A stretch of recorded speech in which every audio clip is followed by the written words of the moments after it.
ناظرین، آج بروڑا مسلم آفیشل میں ہم آپ کو ایک ایسی معلومات پیش کر رہے ہیں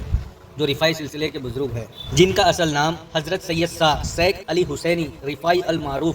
سنگڑے سلطان مشکل آسان رحمۃ اللہ تعالیٰ علیہ ہے، اور آپ حضرت کے کئی لقب سے آپ مشہور ہے، جس میں قطب الاقطاب، شیخ الاسلام، سنگڑے سلطان مشکل آسان اور عین الدین کے لقب سے آپ جانے جاتے ہیں۔ آپ کا اصل نام سید علی حسینی ہے۔ آپ سنگڑے سلطان مشکل آسان کے لقب سے زیادہ مشہور ہے۔ آپ حضرت حسینی سادات ہے اور حضرت امام موسیٰ کاظم رضی اللہ تعالیٰ عنہ کی نسل سے ہے، اور آپ کا خلافتی شجرہ 13 واسطوں سے سیدنا امام احمد کبیر رفاعی رحمۃ اللہ تعالیٰ علیہ سے جا ملتا ہے، اور آپ حضرت کی ولادت 770 ہجری میں قندھار شریف میں ہوئی، اور آپ کے والد محترم کا نام حضرت سید شاہ شیخ احمد زکریا رفاعی القادری رحمۃ اللہ تعالیٰ علیہ ہے، اور آپ اپنے والد محترم کے مرید و خلیفہ ہیں۔ ناظرین، حضرت کے پردادا حضور حضرت سید شاہ شیخ ابراہیم رفاعی سپہ سالار رحمۃ اللہ تعالیٰ علیہ عرب سے دلی تشریف لائے تھے، اور اس وقت ہندوستان میں بادشاہ محمد بن تغلق کا دور تھا، اور آپ ان کی فوج میں ایک سپہ سالار یعنی فوج کے آرمی کمانڈر تھے، اور حضرت سید سپہ سالار رفاعی یعنی ابراہیم رفاعی رحمۃ اللہ تعالیٰ علیہ کو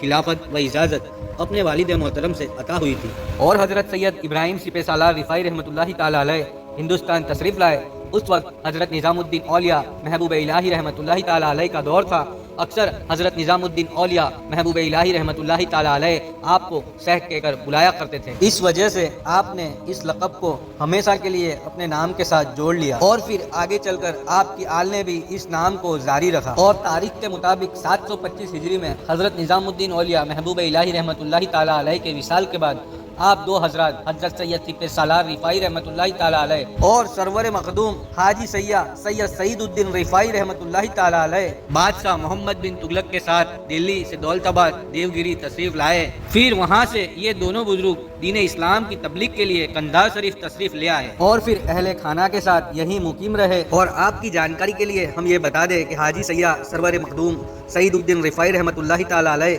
اور زکریا رفاعی رحمۃ اللہ تعالیٰ علیہ دونوں بھائی ہیں، اور حضرت کے سنگڑے سلطان مشکل آسان رحمۃ اللہ تعالیٰ علیہ کے اس لقب سے کچھ باتیں کہی جاتی ہے کہ جب آپ پنجاب اور سندھ کے جانب تشریف لے گئے، وہیں پر سانگڑ نامی یعنی ایک قبیلہ تھا، وہیں آپ نے مقام کیا اور کچھ عرصہ وہیں پر مقیم رہے۔ سنگڑ نامی قوم نے دین اسلام کی اور ذکر و اذکار کی تبلیغ دیکھتے ہوئے سادگی اور آپ کی کشف و کرامات دیکھ کر کے بڑے عقیدت سے آپ کے ساتھ جڑنے لگے اور آپ کے مریدوں میں شامل ہونے لگے۔ اور آپ کے سنگڑے سلطان ہونے کی وجہ دوسری یہ بھی بتائی جاتی ہے کہ دولت آباد دیوگری کے قلعے میں ایک شخص یعنی ایک جادوگر رہتا تھا، اس نے وہاں کے لوگوں کو بڑا ہی بد عقیدت بنا رکھا تھا۔ حضرت نے اس کے ساتھ مقابلہ کیا اور اسے جہنم بھیج دیا، تب سے آپ کا لقب سنگڑے سلطان مشہور ہوا۔ اور تیسری وجہ سنگڑے سلطان مشکل آسان ہونے کی یہ بتائی جاتی ہے کہ آپ سانگ نامی برچی یعنی بھالا ایک ہتھیار ہوتا ہے، وہ چلانے میں بڑے ہی ماہر تھے، اور وہ ہتھیار آپ کی مزار کے پاس موجود ہے۔ اور آپ حضرت کا سلسلہ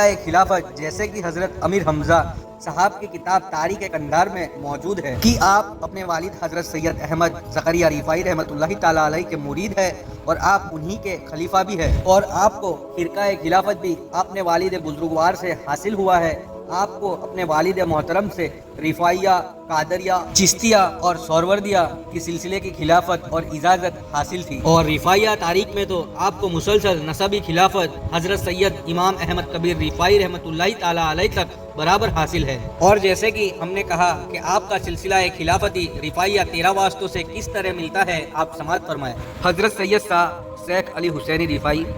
بن حضرت سید شاہ احمد زکریا رفاعی بن حضرت سید شاہ شیخ محمد زکریا رفاعی بن حضرت سید شاہ شیخ ابراہیم سپہ سالار رفاعی بن حضرت سید بدر الدین رفاعی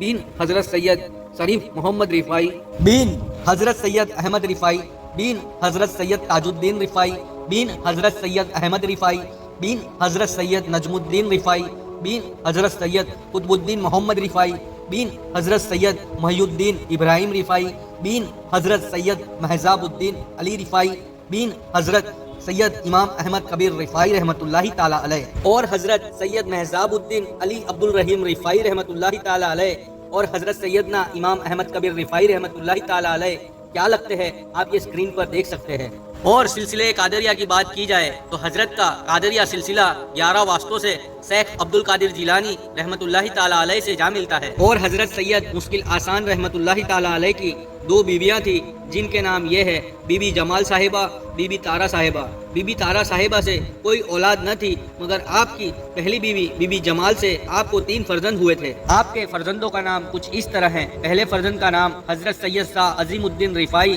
عرف شاہ داغ، دوسرے فرزند حضرت سید شاہ احمد الرفاعی قادری عرف احمد مجلے چلے دار، تیسرے فرزند حضرت سید شاہ محی الدین حسینی عرف رفاعی عرف شاہ کھندک، جن کا انتقال بچپن میں ہی ہو گیا تھا۔ اور حضرت مشکل آسان رحمۃ اللہ تعالی علیہ کی سجادگی آپ کے دوسرے فرزند سے چلی۔ اور حضرت مشکل آسان رحمۃ اللہ تعالی علیہ کی علمی مقام اور تعلیمات کی بات کی جائے تو آپ حضرت مشکل آسان رحمۃ اللہ تعالی علیہ نے آج سے تقریباً 600 سال پہلے قرآن مجید کا ترجمہ کیا تھا، اور تو اور آپ نے بہت سی کتابیں عربی اور فارسی میں لکھی ہے، اور ان کتابوں سے آپ کے علم کا پتہ چلتا ہے، اس لیے آپ کو شیخ الاسلام بھی کہا جاتا ہے۔ اور حضرت مولانا شاہ رفیع الدین قندھاری رحمۃ اللہ تعالی علیہ نے اپنی کتاب میں حضرت مشکل آسان رحمۃ اللہ تعالی علیہ کی ایک کتاب کا ذکر کیا ہے جس کا نام عین الجمال ہے۔ اور حضرت مولانا شاہ رفیع الدین قندھاری رحمۃ اللہ تعالی علیہ آپ کی شان بیان کرتے ہیں کہ حضرت مشکل آسان رحمۃ اللہ تعالی علیہ علوم و ظاہر و باطن کے عالم تھے، اور ان کی مزار پاک قبول کی اور برکتوں کی نزول کی اہم جگہ ہے۔ اور حضرت مشکل آسان رحمۃ اللہ تعالی علیہ کے مریدوں کی بات کی جائے، مسلم تو مسلم لیکن غیر مذہب بھی آپ سے قائل تھے، اور آپ کے مرید سندھ، پنجاب اور دولت آباد میں بھی کافی تعداد میں تھے۔ اور حضرت مشکل آسان رحمۃ اللہ تعالی علیہ اپنا زیادہ تر وقت تنہائی اور ذکر الہی میں گزارا کرتے تھے، اور آپ ہی کے مزار ہی کے قریب آپ کا چلہ مبارک موجود ہے جہاں آپ عبادت کیا کرتے تھے۔ اور آپ کا ایک چلہ مبارک دولت آباد دیوگری کے قلعے میں اوپری حصے میں بھی تھا جہاں پر آپ خوب عبادت اور ذکر کیا کرتے تھے۔ اور آپ حضرت نے اپنے مریدوں کے لیے تربیت و نصیحت کے لیے خطوط لکھے ہیں جس میں آپ نے تصوف کے مسائل کو بڑی خوبی کے ساتھ بیان کیا ہے، جسے آپ کے مرید آپ کے خلیفہ حضرت سید شاہ ضیاء الدین بیابانی رحمۃ اللہ تعالی علیہ نے اپنی کتاب مطلوب الطالبین میں تمام شیخ کے مکتوبات کو فارسی لینگویج میں جمع کیا ہے۔ اور حضرت سید ضیاء الدین بیابانی رحمۃ اللہ تعالی علیہ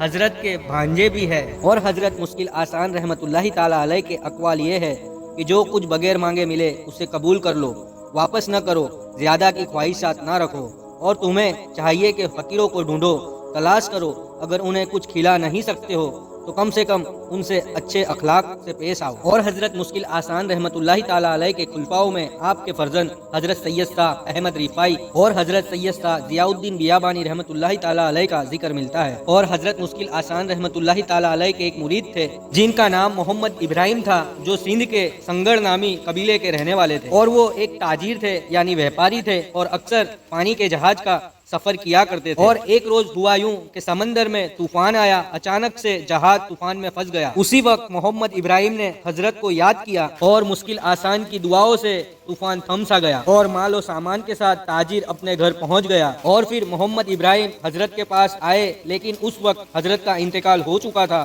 اسی محمد ابراہیم نے اس تاجر نے مسجد، خانقاہ اور آپ کے گنبد کی تعمیرات کروائی ہے۔ اور ناظرین، حضرت مشکل آسان رحمۃ اللہ تعالی علیہ کا وصال 8 صفر 856 ہجری کے مطابق 29 فروری 1452 عیسوی کو قندھار شریف میں ہوا۔ آپ کے مکان کے قریب ہی آپ کو دفنایا گیا۔ حضرت مشکل آسان رحمۃ اللہ تعالی علیہ کا مزار مبارک قندھار شریف میں نادید مہاراشٹر میں ہے۔ اور ناظرین، اگر آپ ہماری چینل پر نئے ہو تو ہماری چینل کو سبسکرائب ضرور کیجیے گا، اور یہ جانکاری آپ کو کیسی لگی ہمیں کمنٹ کر کے ضرور بتائیے گا، اور اس ویڈیو کو زیادہ سے زیادہ شیئر ضرور کیجیے گا۔ السلام علیکم ورحمۃ اللہ وبرکاتہ۔